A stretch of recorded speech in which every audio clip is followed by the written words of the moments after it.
किसने करना है? मैं अक्सर सोचता हूँ कि दाढ़ी का मशवरा किसको दे, मुसलमान को कि गैर मुस्लिम को? बोले किसको दे? मैं तो आपको कसम नहीं चकानी पे दाढ़ियाँ रखो, लेकिन जो बात है वो तो करे ना भाई। किसको मशवरा दे?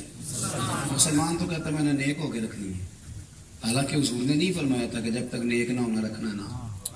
मुसलमान तो कहता बूढ़े होकर रखनी है, हालांकि नबी पाक सल्लल्लाहु अलैहि वसल्लम के दीन में तो उसी वक्त वाजिब है जब इस पर नमाज फर्ज हुई।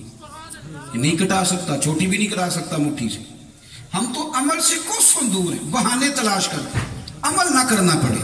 अमल यानी जो बंदा 3 घंटे जम के महफिल में बैठ जाता है ना, मेरी तरह स्टेज पे भी बन सवर के तगड़ा, वो बंदा भी 5 नमाजों में बैठना पड़े तो उसे मुशक्कत नजर आती है। फिर अल्लाह से माफी नहीं मांगनी चाहिए हमें, फिर दुआ नहीं करनी चाहिए कि मालिक क्या मामला कि हर शय है पर हमारा जाने को दिल नहीं करता मस्जिद में। इमाम हसन और हुसैन ने अमल करके दिखाया, ये अमल वाले लोग थे। यहाँ तो लोग कहते हैं निस्बत मेरी बड़ी पक्की है, मुझे अमल की जरूरत ही नहीं। माशाअल्लाह बख्शवा लिया जाऊंगा। इमाम हसन हुसैन से तो कोई ज्यादा करीबी नहीं ना। इमाम ज़ैनुल आबिदीन की रवायत हवाला मैं पेश करूंगा। फरमाते हैं कि मेरे ताया और मेरे वालिद इमाम हसन और हुसैन फर्ज नमाजों के अलावा 100 नफल रोज पढ़ा करते और फरमाते हैं कि 3 दिन से पहले पहले दोनों कुरान पाक खत्म कर लेते हैं। कितने सिपारे बने रोज के बोलिए? तो इमाम हुसैन का मानने वाला अगर यकम मुहर्रम से 30 मुहर्रम तक एक सिपारा भी ना पढ़े और बम तकरीर आप कभी सुने सही, माइक तोड़ दे, स्टेज उखाड़ दे, जहां से आप कहें भाग जाए, जहां से मर्जी आप कहें वापस आ जाए, एक सिपारा एक ना पढ़े, कुरान शरीफ को हाथ ना लगाए, है इमाम हुसैन का पक्का आशिक। अगर आपने कह दिया तो दाएं बाएं तो हो सकता है नाराज भी हो जाए। ओ खुदा के बंदे, हजरत सैयदना इमाम हसन और हुसैन ने मदीने से मक्के जाके 25-25 हज किए हैं पैदल। पैदल। एक साल इमाम हसन बीमार थे, इमाम हुसैन कहने लगे भाई घोड़े पे बैठ जाओ, पैदल जाना है तो आपकी तबीयत ठीक नहीं। क्या बड़ा जुमला है, बड़ी माँ का बड़ा बेटा, बड़े बाप का बड़ा बेटा। इमाम हसन फरमाने लगे हुसैन जब मुजरम अदालत में गुनाहों का हिसाब देने जाता है तो सवारियों पे बैठ के नहीं जाता। यानी ये वो पाक हैं, पाक जिन्हें हुजूर ने फरमाया खाली जन्नती नहीं जन्नतियों के भी सरदार हैं। पर आजिज़ी देखो क्या कह रहे हैं, ये आजिज़ी देखो, ये वही बात है जिस तरह हुजूर ने फरमाया मैं अल्लाह का रसूल हूं पर दिन में 100 दफा इस्तिग़फ़ार करता हूं। 100 दफा। भाई इन लोगों का इतना अमल का जरिया, इतनी कुर्बत, इतना लगाओ दीन के साथ, इतनी वाबस्तगी, हर वक्त मस्जिद में बैठना। 1000 दिनार आए इमाम हुसैन के पास, 1000। इमाम ज़ैनुल आबिदीन फरमाते हैं मस्जिद नबवी से ना 3-4 कदम के फासले पे हमारा घर था, 3-4 कदम के फासले पे 1000 दिनार आए। और मस्जिद नबवी से निकल कर घर आने तक इमाम हुसैन ने सारे अल्लाह के रास्ते में खैरात कर दी। मुझे गरीबों से बड़ा शिकवा है, गरीब की मदद नहीं करता। गरीब ने गरीब को अमीर का मोहताज बना दिया। अगर गरीब से प्यार करने लगे, गरीब का भी दिल करता है कि मेरी सेल्फी किसी अमीर के साथ होनी चाहिए, वो भी अमीर से दोस्ती। गरीब ने गरीब का बुरा हाल कर दिया। गरीब जब अमीर हुआ तो बचपन के दोस्त भूल गया। गरीब जब अमीर हुआ तो मोहल्ले में वो अम्मा जो रोज उसको दुआ देती थी, उसकी माँ के बाद उसके सर पे साया बनती थी, वो उस बूढ़ी को भूल गया। वो बड़ी कुर्सी पर जब बैठने लगा तो जो उसके साथ जमीन पर बैठ कर खेला करते थे वो भूल गया। गांव से आकर पढ़ने वाले भूल गए किसकी माँ ने कितना जेवर बेचा था, भूल गया लोगों। गरीब ने गरीब से प्यार नहीं किया, गरीबों ने जुल्म किया, मुहताज बना दिया गरीबों का।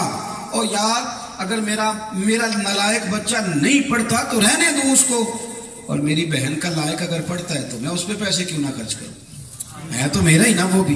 हम लोगों ने अगर हम थोड़ा थोड़ा करके एक दूसरे के साथ चलते, थोड़ा थोड़ा, आज भी गांव में कुछ कच्चे मकानों वाले अपने हमसाये के घर फाका नहीं होने देते। आज भी पक्के मकानों वाले तो पैसे जमा कर रहे हैं। भाई सुनो, इमाम ज़ैनुल आबिदीन फरमाते हैं मेरे वालिद गिरामी रोड से गुजर रहे थे, सड़क से, गरीब सड़क पे बैठ के रोटी खा रहे थे। गरीब सड़क पे बैठ के खाना खा रहे थे। कहते अचानक उन्होंने आवाज दी, हुसैन इब्ने अली, दिल करता है आप हमारे साथ बैठ कर रोटी खाएं। ये फर्श पे बैठने वाले नहीं, ये तो जन्नती जवानों के सरदार हैं। इनका तो नाम जन्नत के मेन गेट पे लिखा है। जरा हुसैन आइएगा। तो इमाम ज़ैनुल आबिदीन कहते हैं सैयदा पाक के बेटे ने जुब्बा समेटा और सड़क पे बैठ गए। कभी गरीब को रोटी खाते देखो, गरीब को, जो अमीर जाके खाता है ना टिक्के कबाब, वो तो शुक्रिया ही नहीं अदा करता बाद में। गरीब मजदूर सुबह रोटी लेके आता है पौने में बांध के, 2 रोटियों के बीच अचार होता है और दोपहर तक वो सारा पौने को लग जाता है। फिर वो खुद पानी भरता है, खुद हाथ धोता है, जमीन पे बैठता है और जब रोटियां खा रहा होता है तो लगता है कायनात की सबसे अजीम नेमत यही खा रहा है। और फिर जब वो शुक्रिया अदा करता है तो यूं लगता है सिर्फ जुबान नहीं, इसकी आंखें और इसका वजूद भी शुक्रिया अदा कर रहा। भाई इमाम हुसैन जमीन, इधर देखो कहानी नहीं सुना रहा, एक दफा इस पर भी अमल कर, ये भी इमाम हुसैन का तरीका है। जमीन पर, कच्ची जमीन पर गरीबों के साथ बैठकर इमाम हुसैन ने लंगर खाया। और इमाम ज़ैनुल आबिदीन कहते हैं पहले इतनी रोटी मेरे अब्बा ने कभी नहीं खाई, आज खाई और राज राज के खाई, खोल के खाई। जब तक वो गरीब खाते रहे इमाम हुसैन भी खाते रहे। और फरमाने लगे, जब उठने लगे तो फरमाने लगे मुझे तलब नहीं थी, मैं तो तुम्हारा दिल रखने को बैठ गया था। दिल बदस्तावर के हज अकबर आज हजारा का यक दिल बेहतर। ओ भाई अमल कब करना है दीन पे? गरीब परवरी, गरीब परवरी। यहाँ मौलाना तकरीर कर रहे हैं मेरी तरह के सारी रात का गरीब परवरी, तो किसी गरीब को स्टेज पे भी जगह दी है कभी? यहाँ तो वो बंदा बैठेगा, इन प्यारों की बात नहीं कर रहा जो बैठे हुए। अक्सर ऐसे होता है कि जिन्हें इश्तिहार छपा के दिते हो खबर स्टेज ते ड्यूटी, या जिदे जिदे हाथे नोटा जिदे थी उन्होंने सीटां अगलियां, बाकी सारे पीछे। भाई मिलाद की महफिल में भी अगर गरीब ने आगे नहीं बैठना तो फिर उसको इज्जत मिलेगी कहाँ?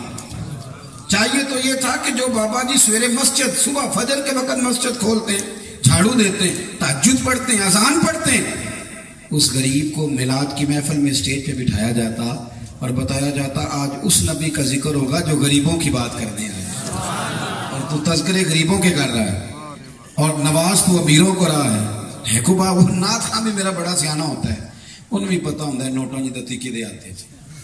वो फिर सब तो पहला तो उन्होंने आशिक रसूल आंदा है, जिमें मोहरा नहीं लानी है क्यामत में इश्क दियां सारी, उसको पहले आशिक रसूल कहता है। फिर जब समझता है ना कि अब थोड़ा बैक हो रहा है, इन्हें तो पानी नहीं ली पिछले तो मौके ने, फिर वो क्या करता है, फिर वो कहता है ए हुण शेर तुहाडी नजर जी। वो जो ओदी नजर शेर होने लगता फिर किसी को पान फाड़ता है, मेरी शेर मेरी नजर। वो बेवकूफ हो, जो नबी पाक के नाम का शेर है वो कभी किसी इंसान की नजर हो सकता है? ये तो मुझे थोड़ी बहुत शायरी से शगफ है। ये तो जब हम मुशायरों में जाते थे तो कोई गजल का शेर होता था, कोई ऐसा शेर होता था जो किसी की नजर हो सकता था तो किया जाता था। बात हो रही है वाह क्या जूदो करम है शहे बता तेरा, और तूने ये खाते डाल दिया चौधरी साहब के। उसको क्या पता जूदो करम किसको कहते हैं और शहे बता का माना क्या है? मेहरबानी करें, ये सुकम है, ये कमजोरी है।